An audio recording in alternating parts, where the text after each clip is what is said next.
Hi guys, now it seems like the number of prominent Malaysians and Malaysian institutions making Malaysia infamous on the global stage is endless. If it wasn't bad enough that FAM and Najib's 1MDB have already put Malaysia in the international spotlight for all the wrong reasons, now a former Bank Negara Governors association with a troubled Cambodian bank is doing us no favors either.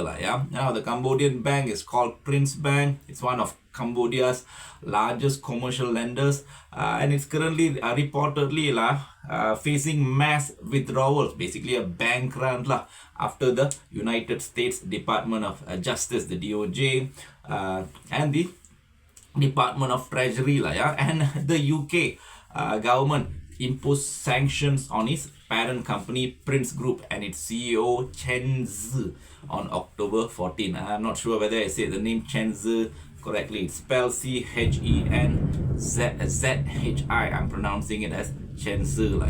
Anyway, the sanction which accused Chen and the group of large-scale fraud and money laundering have sparked panic among depositors. According to report, the DOJ moved to seize more than 100,000 bitcoins worth about 74 billion ringgit. 74 billion ringgit allegedly laundered by Chen and his associates.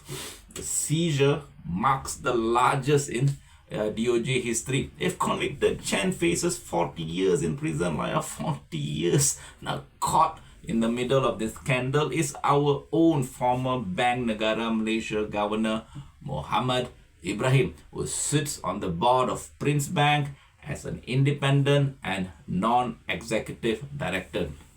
Now, in response to questions from the media, Muhammad, not surprisingly, clarified that his role was strictly non-executive and independent, focused solely on ensuring sound governance, risk management, and regulatory compliance in accordance with Cambodian banking laws and the guidelines of the National Bank of Cambodia.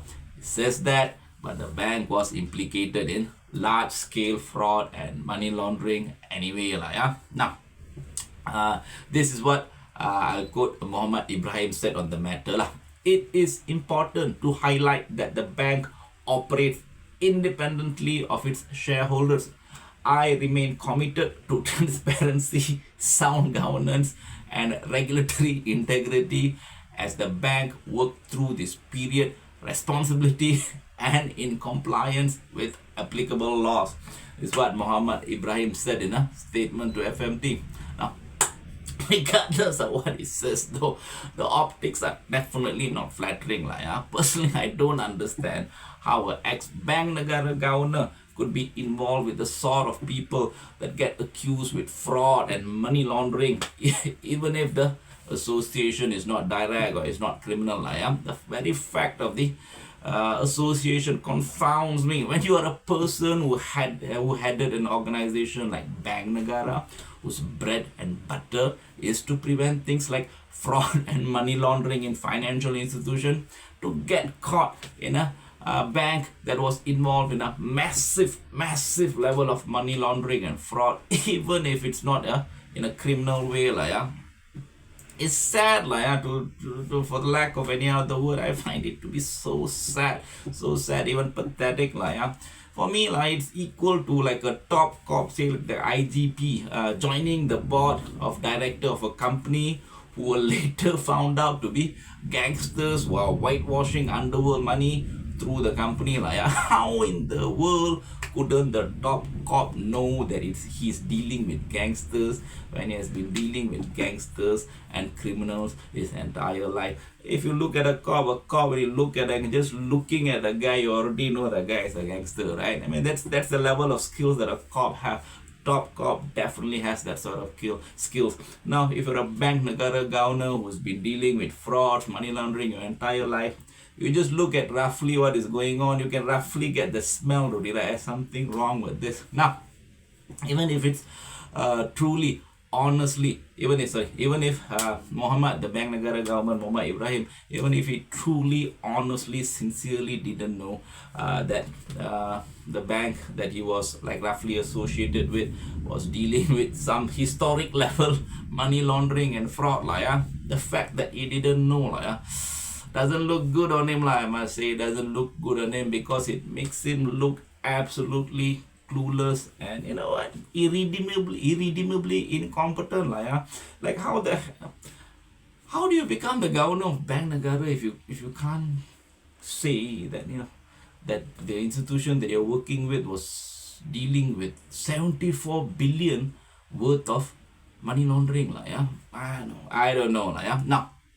Not only Muhammad Ibrahim, a 2024 annual report published on Prince Bank's website lists 3 other Malaysians to its leadership. Muhammad Ibrahim, of course, the independent director. The bank CEO was also the bank CEO and executive director also Malaysian, and a senior advisor to the board. In fact, Malaysians appear to have a significant presence within Prince Bank's senior management, several whole key positions like Chief Information Officer, Chief Risk Officer, Chief Distribution Officer, Chief People and Communications Officer. While the media has not chosen to disclose their name, the pattern of Malaysians' involvement in multiple levels of the leadership raises uncomfortable questions about how Malaysian professionals seem to be too frequently ending up entangled in institutions that are under the harsh glare of international regulators. For Malaysia, this episode is yet another embarrassing reminder of how its name an institution keeps surfacing in foreign financial scandal, whether it's 1MDB, money laundering case in Singapore and Switzerland, and now a Cambodian bank under US sanction. At this rate, Malaysia's reputation in international finance is beginning to look less like like a cautious, well-regulated, efficient, like a transparent system, and it looks more like a revolving door for controversies with global implications. Whatever the eventual outcome of Prince Bank's trouble, one thing is for certain, this is another blow to the already fragile image of Malaysian financial professionalism, and another uncomfortable headline, that tells the world about just how far we have drifted from the era when our institutions and our personalities stood for integrity and professionalism rather than embarrassments and scandals. Now, thanks for watching, guys. See you again in the next episode. I hope you have a good day. Thank you. Bye bye. Take care.